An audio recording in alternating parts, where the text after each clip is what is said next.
It can go across 3 lanes, and then we're going to be seeing where OMG want to go with their second pick. You do still have something like a Diana available if you do want to go for the AP jungle double AD soul lane option. She really is the, I'd say, only truly viable AP jungler. You do have things like we've seen, like Rumbles come out sometimes, though he is banned right now. I know there have been some rumblings of champions like Fiddlesticks or even Nidalee, which we see every now or then. That is a super early Jinx lock-in. But I guess you know you're against Aphelios, right? And they don't want to show their hands, so just locking in a safe AD carry. You expect Thresh, surely, to be locked in for the side of LGD here. Take that away before Cold goes for it. That's what I want to see, because Mark hasn't been a huge Thresh player. We did obviously see it in the past game, but is going to go for it once again. Going to follow your train of thought. If you have 2 immobile AD carries, both would love to be paired with the Thresh, and they are going to take away this one. Back to the Jinx point real quick, is that this is going to be Abel's first time picking up the champion this split. LGD also locking in the Olaf, I think makes sense when you are going to be the team that has a lot more options in terms of being able to bring out those AP soul laners. And now we're going to see where OMG do want to go. We already hit on the Diana, but there is always the potential of just trying to keep the Viego as a flex pick. If you do that, you do just lock in support here. The Leona, something you can pull out. Sure, you do lose in the early laning phase, but you can always use your solar flare to try to burn Thresh Flash at level 6, and then look for an all-in following that play. So cold with that, Leona. And now we go to the bans once more, Lyric.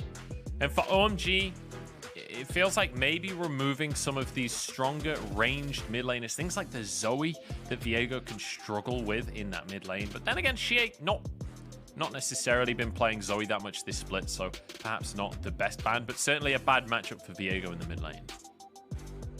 The things I'd be keeping my eye on would be things like the LeBlanc or even something like a Twisted Fate, but I think taking Twisted Fate could be quite rough with the potential counters that can come out. So OMG instead just going to opt into taking away top laners. I mean, when we've hit on that, Fearness has really been the stabilizing member for the side of LGD. I think taking away Camille and Renekton makes a lot of sense. We've seen Fearness. He's had 3 big champions in my mind, where it's been the Camille, the Renekton, and his last one really being the set pick as something that he loves to gravitate towards. And now we're going to see for OMG where they want to go. I've still been speculating that we could see Creme just take a champion he's comfortable on, but LGD clearly seem to think that they might be putting that Viego somewhere else, as this would be a champion that makes sense, right? Trundle is something that does fine into the Olaf matchup. The Pillar being able to answer a lot of plays coming out from the axes.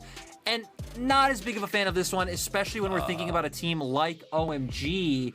This is a champion that he's played so far, and he did have a win on. I don't think Creme looked bad on it by any means, but a ton of scaling now coming out for OMG, and no much LGD might be looking to reciprocate.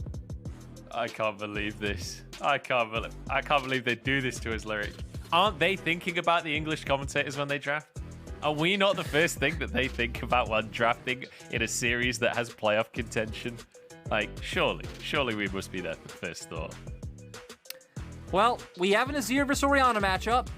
We have seen Azir like a couple of times this split. Not something I particularly cared to see coming into today, but at least Xiye gonna get back more closely to a meta that he was, I'd say, much more proficient at. As OMG now wanting to keep up the high pressure with a Zac pick. 2 scaling drafts on both sides. I really like the amount of gank pressure that is able to come out from Aki. So maybe for OMG, putting more emphasis up towards that top side matchup where you do have Jayce against Viego. So more volatility of Viego having a dash, having some CC in his kit would be able to set up for Zac to be able, the CC chain following through, and then Viego being the one to have the damage while allowing for your bottom and mid lane to just scale out. LGD's bot lane should be able to have pressure, and at 6, the Azir, if he can link up with Shadow, can look for the Emperor's Divide, push Creme into the Olaf, and look for a kill that way. So both sides having some options, but I feel like early on, we're really only going to be looking towards the top half of the map. Looking to the top half is going to be the name of the game, which is true of game number 1, right? That's one of the things we highlighted coming into this series, was that we wanted to see both of these teams playing towards their top side. Now, I want to bring up the conversation of Drakes again, because I feel like we didn't see much focus on Drakes in game number 1. Even though we saw a few Drakes being taken, it didn't feel like either team was heavily prioritizing, aside from on the, I think it was the 3rd Drake, we saw New just walking from Fountain to guarantee his team the Drake as opposed to going back up to the top lane. Other than that, though, it didn't feel like it was a focus. Are we going to see that changed at all here for game number 2? I don't think so. I've even been talking to some teams more recently these past few days about how they perceive the game should be played. And a lot of teams that are more typically bot side oriented, I would think teams like RA, teams like EDG, even these teams are starting to realize that playing up towards that top side, getting the gold trade with the Rift Herald, and the agency that the top lane champions in the current meta bring is probably a much better way to play. So both these teams kind of opting more closely to this in game 1, even though OMG did have some bot lane invades. I'd still expect to see a lot of attention put towards that top half of the map. So Rift Herald, the name of the game. Maybe some dives, maybe some ganks as we get to see a beautiful sunset across the horizon on Summoner's Rift. And that sunset, unfortunately for LGD, it's got their logo on it. And I fear that may be horrible foreshadowing here, because I want to remind everyone that if LGD lose this series, they are out of playoff contention. And also on top of that, because OMG won a game, Suning are now locked in for playoffs. We forgot to mention that at the end of game number 1. Suning are officially locked for playoffs because OMG won one game in this series. So with tiebreakers and game difference and all of that good stuff, Suning are officially into the top 10. I think it was expected, right? Suning, of course, sitting on 8 series wins, but also having one of the easier schedules to round out. They play RA, so that one not an easy game by any means, but ending with TT kind of becoming the god killers when they did slay Rogue Warriors and completely dismantle their hype train. But Suning, I would say, still an expected favorite, but nice congrats to them, with them going to be able to get another chance to go back to Worlds. As we see Aki just going to clear both of his smaller camps first, so going to get them cycling through on a nicer timer, also dodging out on the ward that LGD were able to put down. So I like the mind games coming out from Aki so far, and both junglers pathing towards the opposite side of the map. Aki actually making his way down towards bottom side, while it is Shadow who's going to be moving up towards playing around Fearness on this Jayce. And we got to be looking at Fearness this game, right? Let's come back in. Aki, he knew that was warded. Goes for the sweep as he re-enters, sees that the ward is gone. He's very happy with that one. So Shadow won't have full information on where Aki is on the map right now, but there's a reasonable amount of assumptions that can come on through. Good ward coming out. I think that's from Cold there on towards the Krugs. Very nicely done here by OMG. Feels like they're playing very strategically around the pathing of the junglers. But again, Fearness coming in, replacing Garvey for game number 2. Feels like New is going to have a much tougher challenge on his plate. And we've already seen Fearness do a good job of bullying him off the wave at level 1 and just slow pushing it into towers. So New right now having to catch a big wave, which is why Fearness does have such a massive CS advantage, and now can look to get some trading onto him as he is answering this wave. We're going to see junglers trade Scuttle Crabs on the opposite side. If Fearness can get a bit more trading out, you can look for some kind of pressure top. All in on the bottom side here. Abel has lethal tempo procking away. Kramer has a red weapon though, so we can answer a little bit. Mark low on HP. No zap available just yet for Abel.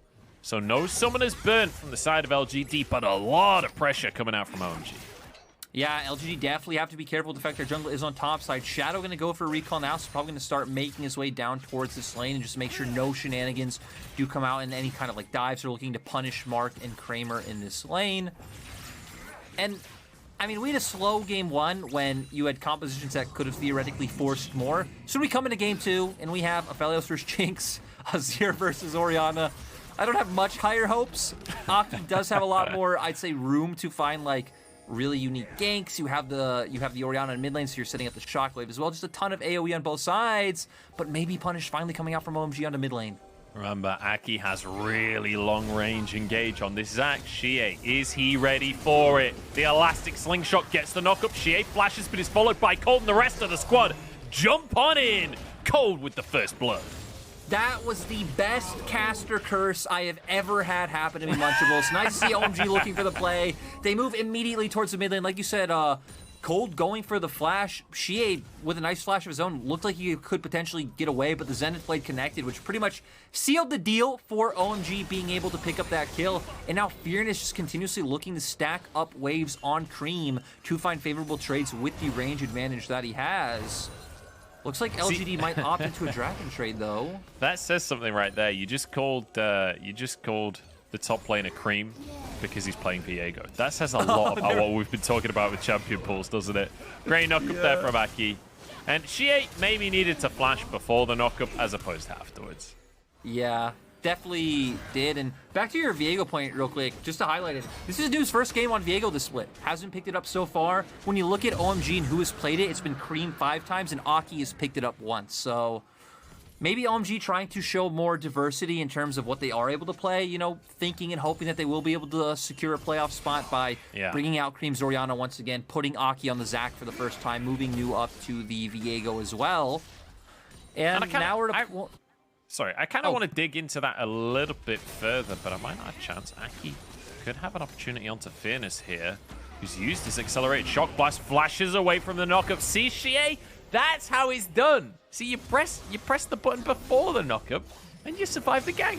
Now a hook in the mid lane as Mark is answering the play onto Creme here. Does not have flash available, and one last little auto as Mark grabs himself a kill. That was a really nice setup coming from LGD when you go for this pincer plane mid, right? There's no safe place in the lane for you to be able to lean because jungle coming from topside, support coming from bot. Gonna be able to secure that one, and 6 minutes in, already getting a bit more than we did in the last game.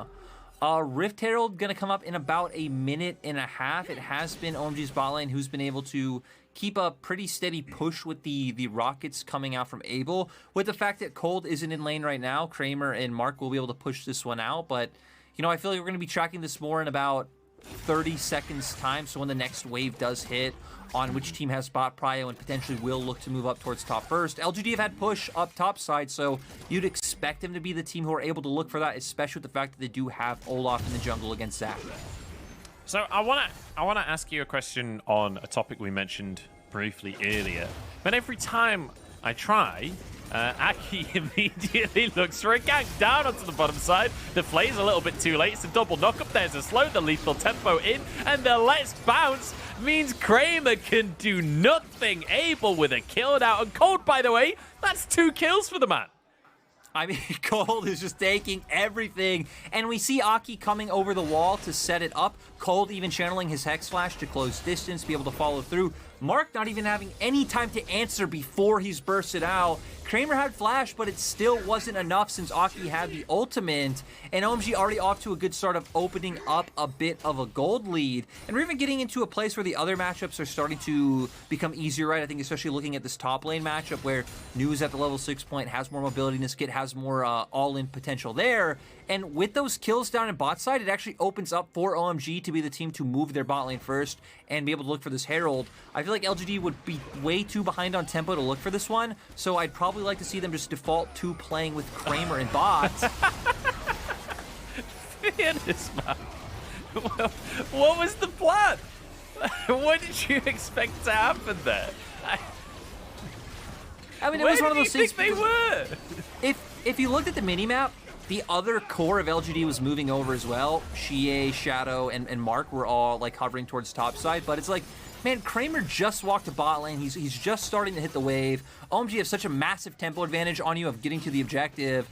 Feels just like a weird call coming out from LGD as a whole, but Fearness obviously the one to commit the most into it. Does get picked off in the end. And with the fact that there was no response play towards the bottom side, LGD actually weren't able to pick anything off the back end of this. As we're going to see, right, Elastic Slingshot into the Hex Flash from Cold. They instantly get onto Mark, and Mark's not even able to flash before he's bursted out. The ultimate comes through and really disrupts the flash coming out from Kramer, and just a really nice setup coming out from OMG this time around. And that was really nice from Aki as well, because Kramer actually got the flash after the E comes on through, but then Aki manages to get his Q onto Kramer, and it pulls him all the way back, and that is just a heartbreaker. So Aki, we have to talk about it. Aki has been one of these players that, when he's playing well, has been absolutely on top, but quite often has some quieter games that he's not able to have an impact. This Zac pick, sure, he's down 20 CS, but he has 100% kill participation. He is just going lane to lane to lane, getting kills. And that's what you want to see when someone pulls out a Zac, right? Because that's what we've been seeing other players really popping off. Even Karsa, who we said, I think, have had a bit of an underwhelming split, and they lost to Ultra Prime yesterday. The one game on Zac he had showing us the same thing. So Aki following through with what we've seen so far of Zac in the league, being the one to facilitate his lanes, get these guys ahead. And now we're going to be keeping our eyes on bottom lanes, where we were speculating, hey, we have this top lane matchup where you have a setup there for the side of OMG, you have Prio and Push there for the side of LGD early on. Hasn't been about that at all. LGD still just kind of with their hands up in the air, haven't been able to look for anything. They did find one nice gank on mid, but that has been about it. And it's been all about OMG just dictating the ganks with the Zac. It feels like LGD just chilling for now as another elastic slingshot comes in. That's going to be the ulti force from Xiye. And now a solar flare. He's slowed, but nice little dodge onto the Zenith Blade. Well played by Xiye. The fact that he survives on full HP there with 4 people from OMG making an attempt is pretty impressive. Yeah, and now the rest of LGD might be able to find a pick onto Abel. Nice cleanse, but still OMG not in the best position. But she actually going to be the one to walk around to catch the wave. It might be OMG who are in the best position, as the 3 members of LGD are just left by themselves. Oh, look at Aki. Aki's finding his way around, not on a ward just yet. Now he is spotted, but the elastic slingshot is already in, and Kramer's already been caught. Let's bounce, baby. It's OMG taking over this game, and a beautiful zap from Abel. Is he able? Yes, he is. OMG completely taking over the fight. The fact that Xiye walked back mid to answer the wave, just completely detrimental to the squad. And then New diving turret to cancel Fearness's TP was so massive because New's TP was not up when that exchange started. So OMG gonna get a bunch of kills, also gonna be able to pick up the dragon off that one. And now it's not only Cold who has money, we see Abel picking up some kills, Aki getting some more gold under his belt. And now we're at a 3K gold advantage for the side of OMG. And it feels like we need to see a little bit more, you know, Peter Pan gameplay from LGD here. We need to see them playing with Shadow. Peter Pan's always playing with his Shadow. LGD need to go back to the basics, back to the fairy tales here. And we're going to see it all start off right. I feel like the crucial thing is that we see where Xiye is on the map. He was trying to walk through jungle, cut off by OMG. Aki finding his way right onto the backline. Cold extremely decisive, flashing in as well. This sets up for a beautiful shockwave. We see on the mini-map that Fearness's TP just got canceled. And then Abel, really nice snipe coming out in the end. I didn't realize that was completely blind as well. That was beautiful from Abel. And look, this is not a pick that Abel has been known for. This is not a pick that he's been bringing out recently in the LPL, but it's certainly a pick he is looking good on. And it's great to see a Jinx looking good away from a Thresh, right? With an aggressive support. I think Jinx is one of these champions that people often underrate how effective she can be in the early stages of the game, especially with the execute damage on your ult. With the flame chompers, you can follow up on these all-in engages so easily and just get massive amounts of damage now. And we're going to see him left to his lonesome on bot side now that OMG are going to transition themselves towards top. And we can go over stakes once again because OMG now opening up a pretty crucial gold lead. Just for anyone who wasn't here at the start, if OMG win this game, OMG are locked into playoffs. If LGD lose, they're out. This one is very straightforward. A lot on the line for both of these teams. With LGD already losing game 1, that's somehow locked Sooning in with how game differentials and head-to-heads work. So a lot of playoffs on the line just from this first series.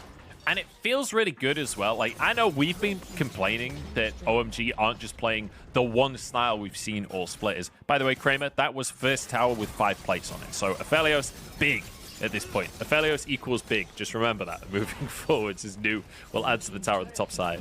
But I feel like this is a really good look for OMG. The fact that they're bringing out a different composition and clearly showing that they can still be proactive with scaling on their roster against a full scaling comp. It doesn't matter if you have scaling, so long as their scaling is worse in the early game, you can still be proactive. And a lot of that just... It made sense. It made sense in its own way. I feel like a lot of that does come down to the Zac as well, right? The fact that we've just seen a lot of LPL teams for whatever reason, not used to playing against Zach, but I feel like we see this not only with Zach, but when things aren't around for a long time. I still remember that game at MSI where I think it was Mad Lions against RNG, where Mad Lions like 3 cleared top side and level 3 ganked top, and RNG just like looked mind blown, like, what is this? This is full clear meta. You don't do this anymore. So Zach kind of looks like he's working in the same vein with how a lot of LPL teams not able to find the response to a lot of the ganks he's able to pull off. But LGD gonna 5-stack this Herald. Aki being set up for a perfect window. Look out for the shockwave from Creme as well. Here we go. Aki in the middle of everybody here. Look for the shockwave. It's on to Kramer. He does not get to play. 2 more kills for Cold. Leona is going crazy in this game. Another one is LGD are scattered to the winds. That TP just ain't going through as Abel gets yet another kill. That's surely 4 now for him. It is 12-1 on the scoreboard, Lyric. This is brutal. And it's all coming from these engages from Aki and the decisiveness from Cold to follow up. I love the fact that Leona's popping off. I don't care if he's taking all the kills. He doesn't need the money more than other people. He's got the Good Zonyas. on you, Cold. Keep We're patting 15 minutes in and he's already got Zonyas.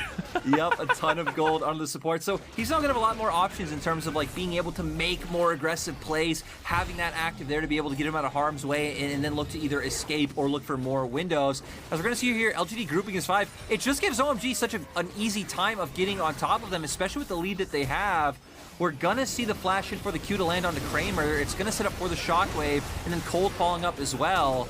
New on the opposite side, also pulling the attention of all the other members of LGD. Doesn't go down either with a nice flash from him, and the other members of OMG on the same page to keep him alive. So overall, we're going to see OMG wiping out the side of LGD. They were on the same page. It goes back to what their strength was earlier on in the split, right? The coordination in these engages is when OMG was looking their best early on.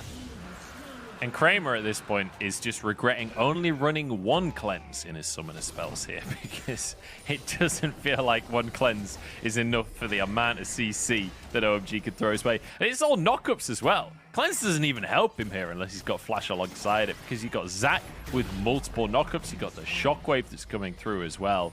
This is a tough one. And even the Viego is technically a knockup, as it's going to be 2 towers taken in the mid lane. You can see New pushing at the bottom side. Fearness is just desperately looking for anything on the top side, but I seriously doubt he'll be able to take a tower. And if he does, it will be in trade for the one that's going down on this bottom side. Abel already an item and a half in. He's going for a BF sword item as the second item on Jinx. I'm really curious where he goes with that. Could be a Stormraiser. Yeah, just all in on having like a ton of burst coming out from his abilities. His ultimate gonna hit like an absolute truck. And you know, looking at items across the board, I mean, for OMG, not necessarily hitting second item breakpoints just yet, but still massively ahead of a lot of their counterparts on LGD. For Xiye not even having his mythic item just yet. So Creme massively far ahead as LGD are going to look to be a bit aggressive, at least get some vision down. Dragon's not up for another 3 minutes and 30 seconds, so this won't be able to tangibly turn into anything. But man, OMG have built up such a massive lead early on. There's no objectives to even take. We're still 2 minutes away from Baron. Shadow, he might be an objective himself. Go. Oh, the wards go down onto the lantern. That's going to be the Ragnarok burned here. Can they follow up? In comes Aki.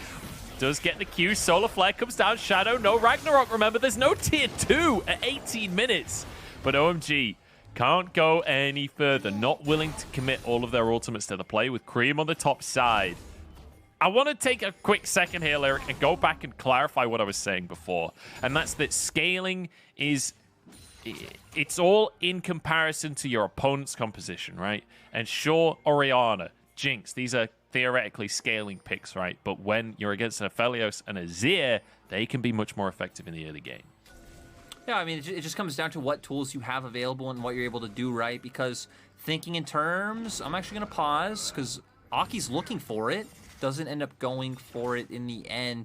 I think it just depends on what tools your kid has, right? Because Azir with his ultimate, with his swoop and boop, as we did call it last year, I think Dangda was the one who coined that. You're able to set up for a jungler much easier, but Creme with the shockwave at level 6, right? You are bringing more like burst and potential damage early on. So different tools and different ways that champions do stack up to each other. To add to that as well, like when you've got a Zac in your jungle, you don't need to be the one setting up for the gank. Zac can set himself up. You can follow up with that shockwave, so you can kind of, you almost augment the gank that Aki is able to bring to the table. So it feels like it's not just about whether or not you bring the kits to make the gank happen. It's also about how much you can follow up on the gank when it happens. And we're gonna start being able to turn towards Baron, so hopefully we get some more, you know, ganks in terms of, if by ganks we mean full-on 5v5s with total chaos and bloodshed on both sides.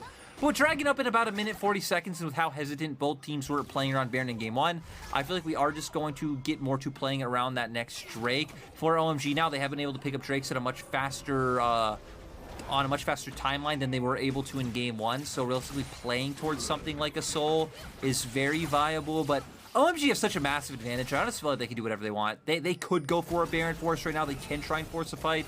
They honestly could even probably force dives on turrets, so I don't want to see that happen. Realistically, with their advantage and with their champions, if they execute it right, they probably could just find the targets they need, burst them out right away, and be able to keep going with how tanky they are. So for OMG, I just want to...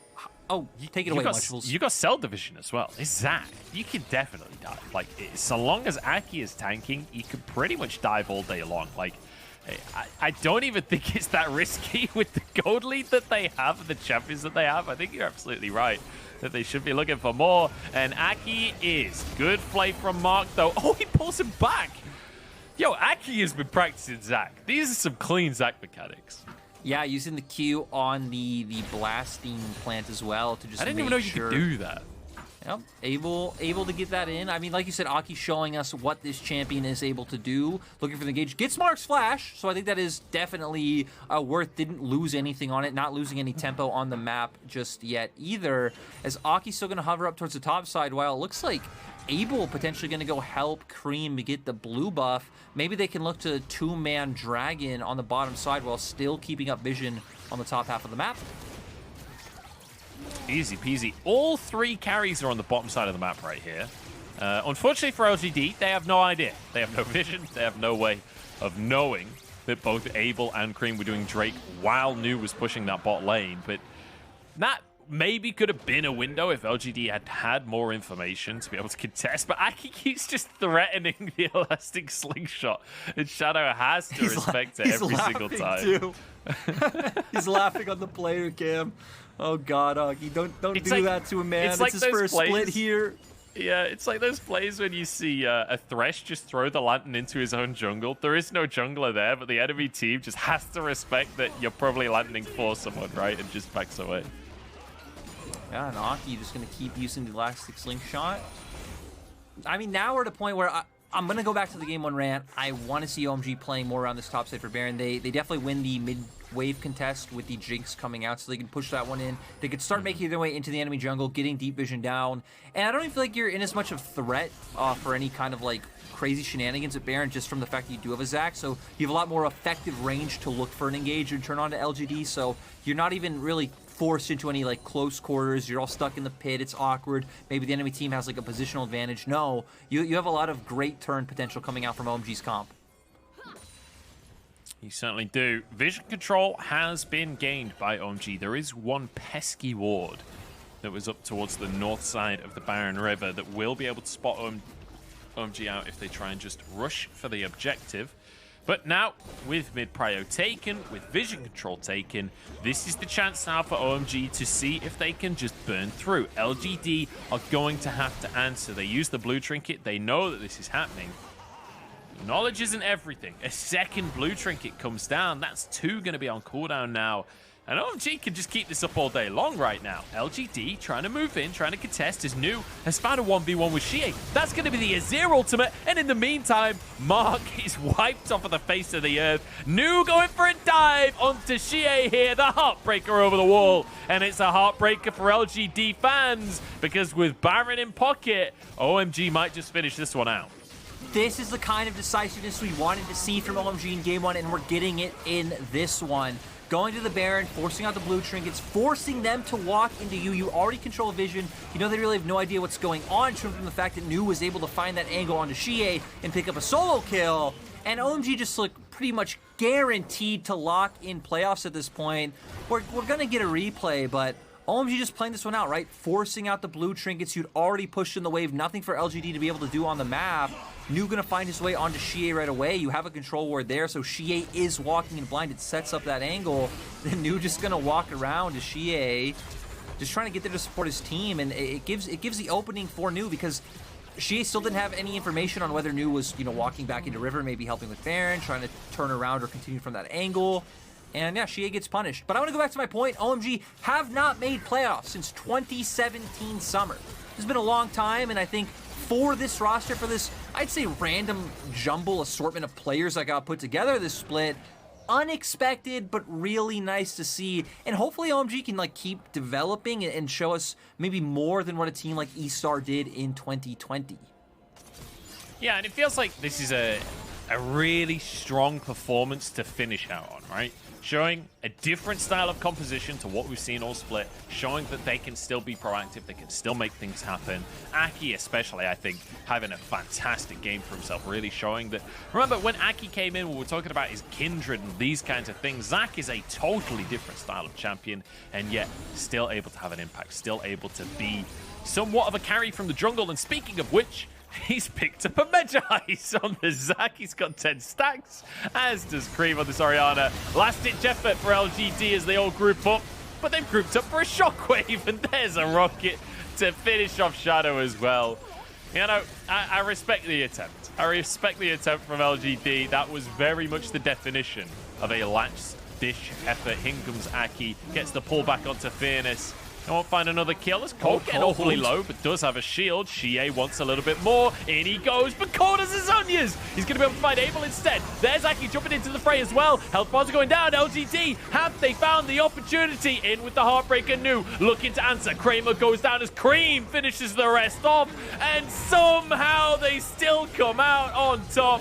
OMG, their gold lead insurmountable, and for the first time in 4 years, the old school legendary organization of OMG are going to make it to playoffs once more. They're looking to return to glory of olden days. The Nexus Towers falls. One more kill for the road as OMG lock themselves in for playoffs.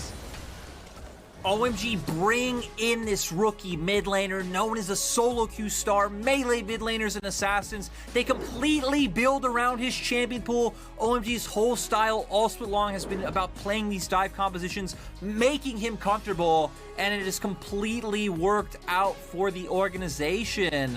Not sure how many old school OMG fans have stuck around in the Western audience. I know I see some OMG flares on Reddit sometimes, so those fans going to be incredibly happy. And again, it's just a feel-good story, especially I think for someone like Cold, who has stuck by this org and this team for so long, to be able to finally get back to a place of success. Because we think back to old OMG with players like SMLZ when they were successful, when they were competing at things like Rift Rivals, when they were getting top 4s in the LPL, and yeah, it's been a long time coming. Heck, we go back even further, right? The Season 3, Season 4s, when they were topping the LPL and showing up at Worlds. So definitely a long time coming for OMG as an org to get back to playoffs once again. Yeah, and I think on top of that, we're talking about old fans. We're talking about the glory of those days way back when, thinking 2014 when we had Cool and Go Going, etc., etc. This is a time for new fans of OMG, right? This is a time, it's a totally different roster to the rosters that we saw all those years ago. It's a totally different look. I mean, it's even a different logo at this point. It feels like a new team stepping forward, and it's an opportunity for new fans. And these players certainly deserving of fans. I mean, Abel's certainly a veteran, Cold's certainly a veteran, but New, Aki, Creme, all coming in very recently into the LPL, either their first or second year when we're talking about New. This feels fantastic for them to have such a great performance. And honestly, Creme and Aki, for me, the best performing players on this roster, at least in recent series. I'm super excited for what's ahead for this roster, and I cannot wait to see them in a best of 5 as well with creative drafts like this. I feel like Creme, right? We've hit on it so much. Their all-star carry, the guy who's going to show up, get the damage down. Aki feels like the main facilitator, the one really setting things up. And then it feels like Abel and Cold feel secondary of both of those roles, right? Like, Abel has shown games where he has been able to step up and carry, but definitely more of a secondary to someone like Creme. And Cold, same to Aki. And then Nu's a bit of this like wild card slash X factor. Some games he shows up and he just completely takes over, or other games he's just, you know, doing his job, clearing waves up in topside. So it definitely feels like there's some versatility there. And to the surprise of absolutely no one, Aki picks up our MVP. A very well-deserved MVP for Aki. I'm over the moon for him. He's not had that many MVPs. He's got 5 across the course of the split, which, when you consider how many wins OMG managed to get for themselves and how many very one-sided wins, I think Creme picking up a massive amount of those MVPs, Abel getting a good few for himself as well. So feels good to see Aki having his time in the sun, and it very much was him setting up each and every single play that we saw throughout the early game. It was just exceptional to see, right? In game 1, we were talking about how they had the options, they had the avenues to try to force things to happen, but they weren't looking for them. This time around, a completely different story. Aki getting his hands on something that can force these plays to come out. I really liked how they moved to turning around and playing with things like Baron this time around as compared to in game 1. And I mean, LGD did also make it a bit easier. It felt like LGD were always just extremely clumped together as 5, and you were giving Aki these like big 3 to 4 man engages, easy for him to ult, set up a shockwave, and everything just went right for the side of OMG. I mean, every single one of these clips, pretty much, Kramer is getting railed right at the start of the fight. Kramer didn't exist in this game. Like, this is an Aphelios. We've seen a lot of 200 years clips recently. There was like 1 year total across this entire game. He did not get to do anything. And I think that's one of the big strengths of Jinx as an AD carry when we're talking about that bot lane matchup and when we're talking about scaling. Jinx snowballs super hard. Yes, she scales real well. She's great as a late game hyper carry, but in the early game, in the mid game, if you get kills and gold onto Jinx early, she gets an early item. Because of the passive, because of the resets, because of the execute damage on the ult, you can just completely take over the game. It felt like there was so much damage coming out there, so much ability to follow up on Aki when he went in. That's the thing, right, is that he was doing his part as well. You have the rockets for the wave clear early on. None of the enemy team is that tanky, and Jinx loves facing off against squishy team composition to keep getting those resets from her passive. And he was able to help facilitate and work with the team, provide some damage as well for them to just keep taking over in 5v5s. Yeah, fantastic stuff coming out from OMG, and they have officially locked themselves in for playoffs. Now we're going to jump towards our second series. It's IG versus WE, and it's a similar story. While WE have already locked themselves for playoffs, IG are on their final chance. If they lose this series, they will be out of the running. We'll see what they've got in the tank right after the break.